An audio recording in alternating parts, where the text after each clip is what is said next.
welcome to the deep dive. Today, we're tackling something I think we all feel sometimes, that sense of being completely overwhelmed, stuck in the busy trap. Absolutely. It feels like the default setting these days. Right. So we're diving into Greg McKeown's book, Essentialism, The Disciplined Pursuit of Less. A really powerful framework. Exactly. And Yeah. the core idea isn't about jamming more into your day or even just being, super efficient. Yeah. It's about figuring out the right things to do. The essential thing. Yeah, and then having the discipline to cut out the rest, the non-essential stuff that just drains us. And this is so vital right now, isn't it? We're just bombarded constantly. Emails, notifications, endless choices. Totally. Information overload is real. So learning to filter, to find what actually matters, well, it's more than just a productivity technique. It's about finding real clarity. Purpose, even. Definitely. Purpose and, honestly, peace of mind. It's about regaining control, choosing intentionally, which, counterintuitively, often creates more meaningful results. Okay, so let's dig into how we actually do that. One of the first big shifts McKeown talks about is moving from thinking, I have to do this, That feeling of obligation. yeah, to instead thinking, I choose to do this, Yeah. recognizing that agency we have.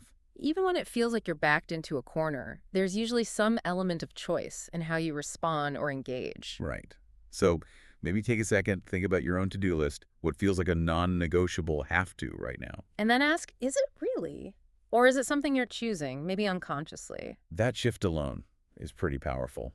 And it ties into the next idea, doesn't it? This concept of exploring options. Exploring to discern the vital few. Yeah. It sounds a bit strange at first, like you need to say no more often. But that's precisely the point. Saying no to the okay things, the trivial many, as he calls them, is what frees you up. Frees you up to say a big, confident yes to the things that are truly important, the vital few. Exactly. And he gives that really clear rule. If it isn't a clear yes, then it's a definite no. Ooh, that's tough, but clarifying. No maybes. No maybes. It forces you to be really honest about what truly deserves your energy. It's not selfish. It's strategic. Respecting your limits. Okay, so you figure out your clear yeses. Then comes the maybe harder part. Yeah. Actually eliminating the non-essentials. Ah, yes. The execution. Setting boundaries. Decluttering your schedule, not just your desk. Yeah.